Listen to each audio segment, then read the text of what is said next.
मित्रों नमस्कार, जय श्री राम। मित्रों, आज हम जो है ज्योतिष के लिए आपका अपनी चैनल ग्रह चाल में स्वागत करते हैं। मित्रों, हम कुंडली पर चर्चा कर रहे हैं लगातार, और वो भी कुंडली में ग्रहों से का संबंध हमारे पारिवारिक रिश्तों से या सामाजिक रिश्तों से क्या होता है।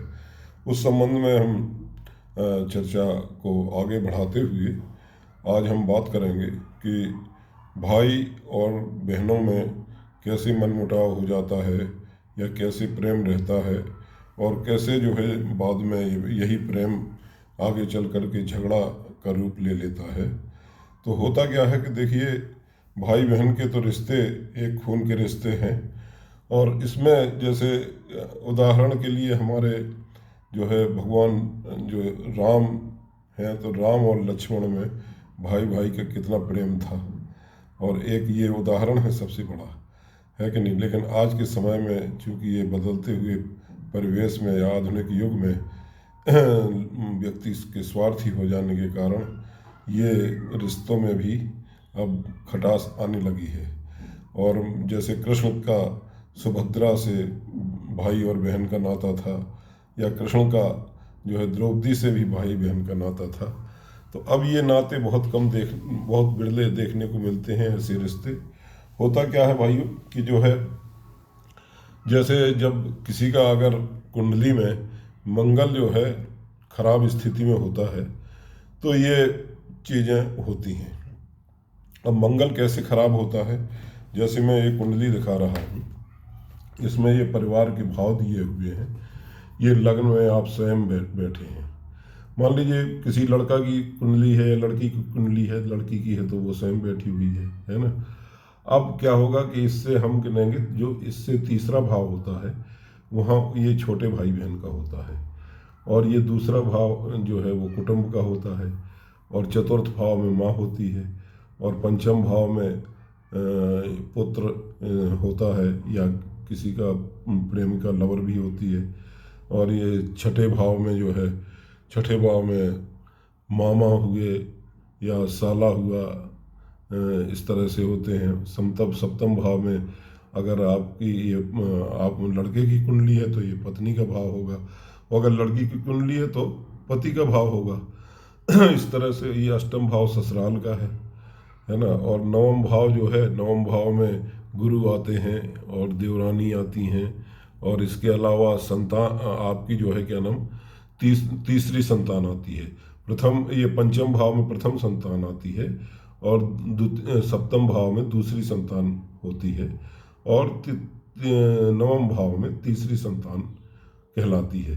अब वो बात अलग है कि आज के समय में एक ही संतान होती है, या आधुनिक युग में, या जो चिकित्सा सुविधा के कारण या लोगों के ऊपर आर्थिक बोझ पड़ने के कारण अब जो है संतानें ज़्यादा नहीं हो रही हैं इस तरह से। और फिर दसम भाव जो है वो या तो सास का है या आपके पिता का है, मतलब। और फिर जो आपका एकादश भाव है, एकादश भाव बड़े बहन का है, और मित्रों का भी है। तो इस तरह से ये रिश्ते हैं। और 12वां जो भाव है वो आपकी सामाजिक वर्चस्व का है या विदेश का भाव है। तो अब मान लीजिए ये कोई मंगल है, वो यहाँ बैठ गया, चौथे घर में बैठ गया, यहाँ मंगल बैठ गया, यहाँ मान लीजिए ये मंगल बैठ गया, तो ये 4 नंबर राशि हुई। तो 4 नंबर राशि में मंगल क्या होगा, नीच का हो जाएगा। तो मंगल क्या होगा कि कमज़ोर हो गया। अब जब मंगल कमज़ोर हो गया तो मंगल की दृष्टि कहाँ पड़ेगी, यहाँ से गिनेंगे। मंगल की 4 दृष्टियाँ होती हैं, चौथी, सप्तम और अष्टम। तो यहाँ से गिनेंगे 1 2 3 4। अब 4 नंबर भाव में जो है ये पति का है या पत्नी का है, तो ये नीच का मंगल यहाँ पति या पत्नी के रिश्ते को भी खराब कर रहा है। अगर ये पति की कुंडली है तो पत्नी से मनमुटाव कराएगा या झगड़े कराएगा। इसके बाद ये चौथा हुआ, फिर 5 6 1 2 3 4 5 6 7 8, आठवां पहले पढ़ा, ये 7वां। तो 7वें में सातवां है दसम भाव में, इसका पड़ता है 7वां घर यहाँ से गिनने में। तो 1 2 3 4 5 6 7, तो यहाँ किसका है? यहाँ सास का भी है, यानी या पिता का है। तो या तो अगर मतलब आपकी पिता से नहीं बनती होगी, और या फिर आपकी सास, अगर लड़की की कुंडली है तो उसकी सास की मनमुटाव होते होंगे, और अगर लड़के की कुंडली, अगर लड़के का है तो लड़के की सास से तो उतने संबंध की जरूरत है नहीं, लेकिन लड़की के लिए ज़्यादा प्रभावी होगा। और यहाँ पर ये बड़े भाई और बड़े बहन का है, ये 11वां एकादश भाव।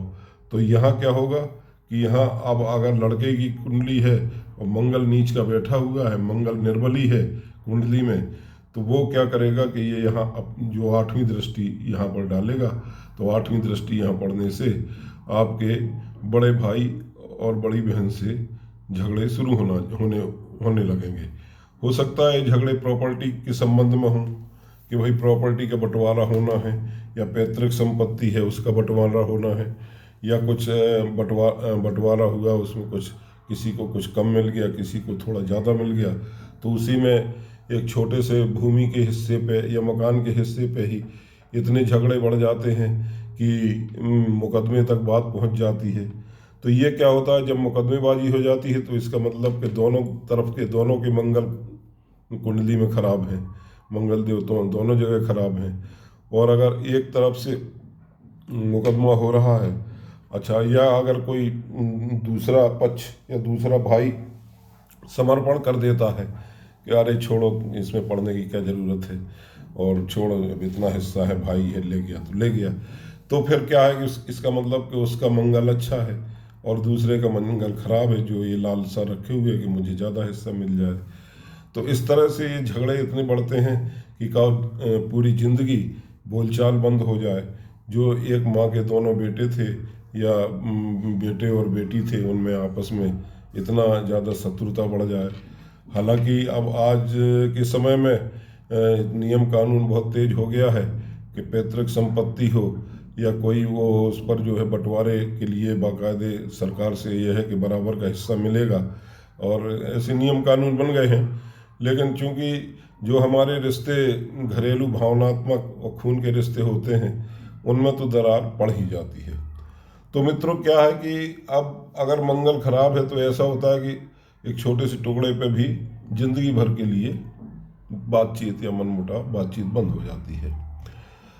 अब क्या है कि अगर मंगल को ठीक रखते हैं तो भाई बहन जो है के रिश्ते ठीक होंगे।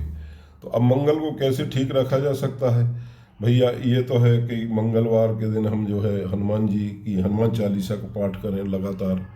इसके अलावा क्या है कि जो है हमको रिश्ते निभाने का प्रयास करना चाहिए, किसी एक को झुकना चाहिए, और दूसरा हम मंगल देव को प्रसन्न करने की कोशिश करें। तो मित्रों, ये इस तरह से बड़े भाई छोटे भाई या सगे भाइयों के बीच विवाद का मामला होता है। अब पारिवारिक रिश्ते में मान लीजिए ये सप्तम भाव है, तो ये सप्तम भाव पति का होगा या पत्नी का होगा। अगर ये पत्नी का है तो क्या होगा कि ये दूसरा भाव कुटुंब का है। कुटुंब में कौन आते हैं? चाचा हुए, ताऊ हुए, चाची हुई, ये सब जितने और परिवार के लोग हैं, जो अदर फैमिली है आपकी, वो कुटुंब में आती है। वो आपका परिवार नहीं है। आपकी फैमिली तो आपकी पत्नी हुई, तो वो सब जो है यहाँ से होगी, ये जहाँ ससुराल होगी, क्योंकि ये इसका अगला भाग इस यहाँ से गिना जाए तो 1 और 2 ये लड़की का भाग होता है, सौभाग्य होता है, मंगल होता है, तो वो यहाँ से होता है, क्योंकि ये धन का भाव है। दूसरा भाव कहीं से भी गिनोगे, लग्न से आप गिनेंगे तो आपका दूसरा भाव ये हुआ कुटुंब, और इसके लिए ये कुटुंब हुआ। तो ये आपकी हुई ससुराल या लड़की की ससुराल से संबंध हुआ।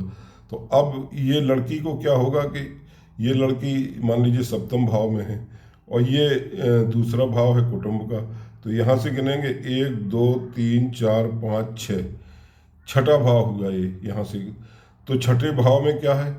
छठे भाव में कंपटीशन का भाव है, तो ये कुटुंब का भाव है। तो जब बहू आती है या लड़की ससुराल आती है तो कुटुंब वाले सोचते हैं पता नहीं किस तरह की होगी, कहीं हमसे अच्छा तो निकल लेती है काम, या इसकी तारीफ ना होने लगे, तो ये सशंकित रहते हैं।